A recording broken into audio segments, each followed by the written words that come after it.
Peso rotacional importa ou não no mundo da bike?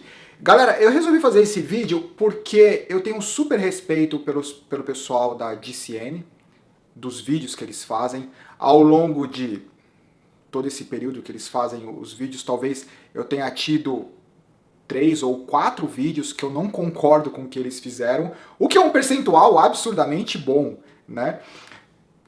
Eu me lembro claramente de um vídeo que foi o seguinte: eles estavam comparando a eficiência do pneu 23 milímetros, 25 milímetros e 28 milímetros, se eu não me engano. Foi no começo dessa transição de aceitar ou não 25, 28 milímetros e etc. E como era difícil controlar todos os fatores que influenciariam o teste, eles resolveram usar a mesma calibragem, para você ter um dado fixo, nas três medidas, ou nas duas medidas, 25, 28, ou 23, 25. E, imediatamente eu pensei e falei assim, não, mas calma. O que faz diferença é justamente a possibilidade da calibragem ser alterada. Se você usar a mesma calibragem em um pneu 25 e 23 e 28, você está negligenciando uma característica que é extremamente importante, que é você adequar a calibragem para uma diferente câmara, um diferente espaço que você tem para conter aquele ar. O que resulta numa diferença entre o formato do pneu no solo, o comportamento do pneu. Então, não tem como você comparar dois pneus com medidas distintas colocando a mesma calibragem, se cada pneu, para ter a sua melhor performance, ele tem que ter uma calibragem específica. Quando eles fizeram isso, eu falei assim, mas será que não tinha ninguém do lado deles para falar assim, mas não faz sentido, né? O pneu 23 a gente usava 120, 115 PSIs, pneu 23. Pneu 25 a gente usa 110, 95, 90. Pneu 28 a gente pode usar 85, 90, para ter o mesmo efeito, supostamente, ou adequação para o tamanho da câmara de ar. Então isso também é um recado. Se você usa diferentes pneus com diferentes medidas, você precisa adequar a calibragem para diferente tamanho do pneu. Ok, isso foi apenas para lembrar um pouco dessa história. Daí eu estava assistindo agora o vídeo sobre o peso rotacional, se tem importância ou não. Daí o resumo da última frase do vídeo é: definitivamente peso rotacional não importa. As diferenças, elas não são importantes. Calma. Para quem entende inglês, vai ser fantástico, vai lá, assiste, porque eu preciso de uma segunda opinião sobre essa história. Para quem não entende, vocês vão ficar sugestionados ao que eu vou falar, a minha opinião, então não tome a minha opinião como conclusiva, procure outras pessoas que assistiram o vídeo e entendem inglês para fazer os comentários. Mas o que eles fazem é o seguinte: eles pegam o cara da GCN, entra em contato com o cara da Suíça de roda, daí ele faz a introdução, que é um cara que trabalhou durante 14 anos na Fórmula 1 como engenheiro, então obviamente o cara tem uma bagagem gigantesca. E eles começam a fazer essa comparação para tentar chegar a uma conclusão se peso rotacional tem importância ou não. O que o cara da GCN faz? Ele pega e manda os dados dele de 3 situações distintas. De uma prova de criterium, de um contrarrelógio e de uma escalada que ele fez numa montanha que eu vi a foto. Vale a pena assistir o vídeo só para ver o lugar que é a montanha.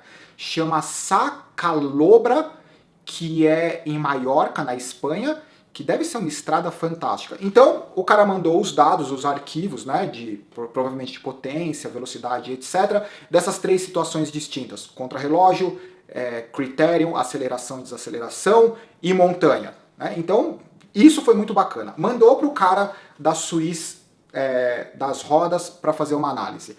Ele fez comparações estatísticas, fez ensaios numéricos para comparar uma roda, a Lightweight Milestone, que é a roda mais leve da Lightweight, que todo mundo sabe que é uma das rodas mais leves do mercado, pesa 1.100 gramas o par, é absurdamente leve. E ele comparou com uma roda deles, da Suíça, da roda suíça. que pesa 400 gramas mais, ou seja, deve ser algo próximo de 1.600 gramas o par. Só que a roda deles é 62 milímetros, é uma roda aerodinâmica. O que ele diz? Ele fala assim, por que não tem importância o peso rotacional? Porque todo mundo imagina que você precisa de energia, mais força, mais energia para fazer com que a roda rode. A partir do momento que a roda está rodando, aquela energia com maior peso tende a se manter movimentando. Então não é que você está desperdiçando energia. Aquela energia está sendo acumulada e é mais fácil você manter a velocidade da roda mais pesada. Em resumo, a roda mais pesada ela demora mais para acelerar, mas ela segura mais a velocidade. Não são os melhores termos, mas é isso. A roda mais leve, você acelera ela mais fácil, só que ela também desacelera mais rápido porque ela não tem esse peso, essa inércia carregada. Só para ficar um pouco mais nerd nesse assunto, primeira lei de Newton, lei da inércia, que diz que um objeto estático parado, ele vai se manter estático. Uma bola no chão, a não ser que você chegue e dê um peteleco. Se você não chegar e der um peteleco na bola, no objeto, ele vai ficar lá paradinho. Um objeto em movimento, ele vai se manter em movimento na mesma velocidade, na mesma direção, a não ser que haja uma força externa que altere a velocidade ou a direção. Resistência do ar, superfície, inclinação. Associado a todo esse assunto, um objeto com maior massa tem uma maior energia rotacional. Em compensação, você precisa de mais energia para movimentar. Menor a massa, menor a energia, você precisa de menos energia para movimentar. Eu vou falar um pouco mais sobre isso no final do vídeo. Por isso que é desejado na bike que você tenha o peso, quanto mais neutro for, melhor. Porque se você tiver uma roda que é mais pesada, é muito difícil você ter certeza que ela só vai te ajudar na manutenção da velocidade e que ela não vai te atrapalhar nas alterações de velocidade. Então tem que ser um terreno extremamente previsível. Como esse terreno extremamente previsível no mundo real é muito difícil de ser encontrado, você ter uma roda mais leve te deixa mais livre da preocupação se você está ganhando ou se você está perdendo velocidade, ou se você está gastando energia adicional para as acelerações e retomadas, acelerações e desacelerações. Agora a comparação que eles fizeram inadequada foi que eles colocaram a equação só do lado da Suíça e da roda do benefício aerodinâmico, porque até então era uma comparação se o peso rotacional importa ou não importa. E daí eles misturaram o benefício ou ganho e perda do peso rotacional com ganho e perda de aerodinâmica. Misturaram tudo o assunto e aí foi que, na minha opinião, o vídeo foi por água abaixo.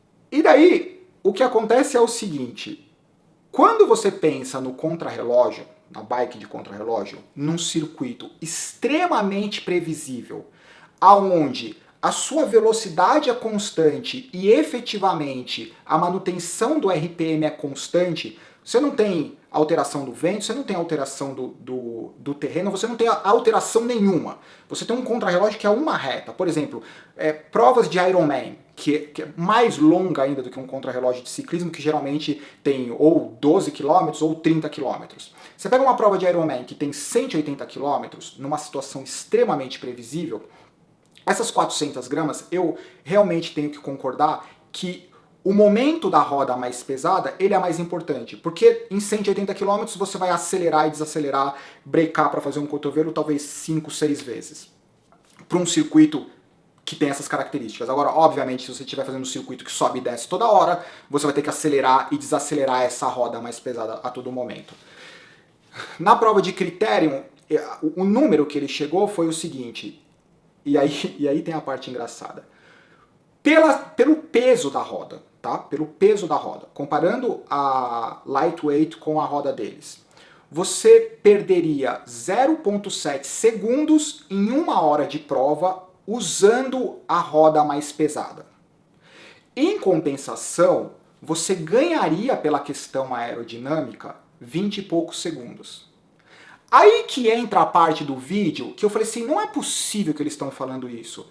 Eles não estão comparando uma roda leve com uma roda pesada. Eles estão comparando uma roda leve com uma roda aerodinâmica. E eu não acredito que eu perdi 20 minutos da minha vida assistindo um vídeo para falar que uma roda aerodinâmica ela rende mais do que uma roda mais leve, ainda mais quando a diferença não é absurdamente grande. Então, na verdade, o título do vídeo deveria ser: você prefere uma roda aerodinâmica ou uma roda 200, 300 gramas mais leve? O último caso, que é o da montanha. Qual que é a justificativa que ele usa para dizer que peso rotacional não importa? Porque ele fala assim, a partir do momento que você acelera a bicicleta, aquela energia ela tá ali. Então você só tem que manter aquela aceleração. Só que isso tem que ser extremamente constante. A todo momento que você tem uma pequena desaceleração, você tem que reacelerar aquela bicicleta. Entendeu?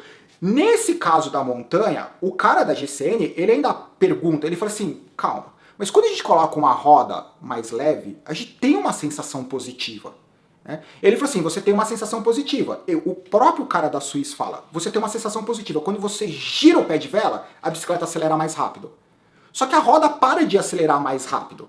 Só que na subida, o que você quer é uma bicicleta neutra e leve. Você não quer uma bicicleta que te atrapalhe. Porque assim, se ela pode te ajudar enquanto a velocidade é constante, ela pode te atrapalhar no momento que a velocidade não for constante. Vocês já pararam para pensar o quanto difícil é você encontrar uma montanha onde você tem mais do que 1 quilômetro de inclinação extremamente constante? Mesmo que a inclinação seja constante, a sua performance física ela não é constante. Então na hora que você troca de marcha para uma mais leve, para uma mais pesada, que você tem que retomar a velocidade, você tem que carregar aquele peso adicional. Ou seja, no final das contas, a minha conclusão é completamente oposta dele. Sim, peso rotacional importa. Agora, quando você está comparando peso rotacional com aerodinâmica, isso é outro vídeo. Se um cara falar para mim e falar assim, Samuca, o que você acha melhor? Você acha melhor eu pegar uma roda aerodinâmica 100, 200 gramas mais pesada ou uma roda com perfil baixo 200, 300, 200 gramas mais leve? Pega uma roda aerodinâmica 200 gramas mais pesada. O que não tem nada a ver com comparar ou com endossar que peso rotacional não importa. Por quê? Se você pegar duas rodas aerodinâmicas com perfil de 60 milímetros e você perguntar qual você prefere, a que pesa 1.500 gramas o par ou 1.200 gramas o par? Me dá a roda aerodinâmica que tem o mesmo perfil de 1.200 gramas o par. Eu quero uma roda com o benefício aerodinâmica e mais leve. Por quê? Eu não pedalo em um lugar onde a situação é extremamente previsível para que o momento da aceleração ele consiga ser preservado de forma onde essa alteração não vai me custar energia para manter o momento. Só para acrescentar uma informação, no momento da comparação, a roda lightweight ela tem 47,5 milímetros de altura, de perfil. E a da Suicide tem 62 milímetros. Por quê? A simulação, o ensaio numérico que ele fez para justificar os 20 segundos de vantagem foi baseado no ganho aerodinâmico de uma roda de 60 milímetros. Mas ele não fez, ou ele não mencionou que ele fez o mesmo ensaio numérico com uma roda de aerodinâmica de 47 milímetros. Então, porque ele estava concentrado em comparar justificar que o peso rotacional não importa quando você compara o ganho aerodinâmico de uma roda de 62 milímetros. Então, foi uma confusão de dados para, em vez de facilitar a vida dos bikers, complicou a vida dos bikers. Porque ele não explicou nem qual que é o melhor perfil aerodinâmico, ele simplesmente comparou uma roda leve. A princípio, a comparação seria apenas sobre peso. Mas na hora de justificar o ganho que o ciclista teria usando a roda Suicide, daí ele calculou o quanto o ciclista ganharia com uma roda da Suicide de 62 milímetros. Ganharia 20 segundos. Então, como vocês perceberam, foi um pouco tendenciosa a comparação. Será que eu fiz alguma conclusão desse vídeo? Sim, eu acho que peso rotacional importa. O não cuidado que eles tiveram foi comparar uma roda aerodinâmica com uma roda leve? O que são comparações, entendeu? Por que eles não compararam uma roda aerodinâmica de 60 milímetros, de 1.200 gramas, com uma roda aerodinâmica de 60 milímetros com 1.500 gramas? Qual seria o ciclista, em que situação que o ciclista preferiria a de 1.500 gramas? Numa situação extremamente específica. Qual a situação que 99% dos seres vivos, inclusive os engenheiros, escolheriam uma roda de 1.200 gramas? A partir do momento que você não tem um caminhão atrás de você com a roda que você quiser escolher, até o engenheiro vai falar assim, bom, para eu me beneficiar dos 60 milímetros mais pesada, eu tenho que ter uma situação muito específica. Como eu vou sair para pedalar e eu não tenho essa situação extremamente específica, eu vou me garantir com a mais leve. Porque se ela não for me ajudar, ela definitivamente não vai me atrapalhar. Ou pelo menos essa é a minha conclusão, sintam-se à vontade, os caras da GCN, eles fazem um vídeo incrível. Eu, sinceramente, a sensação que eu tenho é que o cara da GCN, ele ainda tentou fazer alguns questionamentos para tentar criar alguma certa dúvida, mas o cara da Suíça, ele estava focado em dizer que definitivamente a roda aerodinâmica é melhor, consequentemente, porque ela é mais pesada, não faz diferença, porque eles compararam, na verdade, uma roda aerodinâmica com uma roda leve. Eu acho que é isso. Sintam-se à vontade. Talvez esse vídeo seja polêmico, mas coloca aí no comentário de vocês o que vocês acham disso. Certo? Abraço, tchau. Esse vídeo foi de última hora, hein? Vai pro ar daqui um pouco.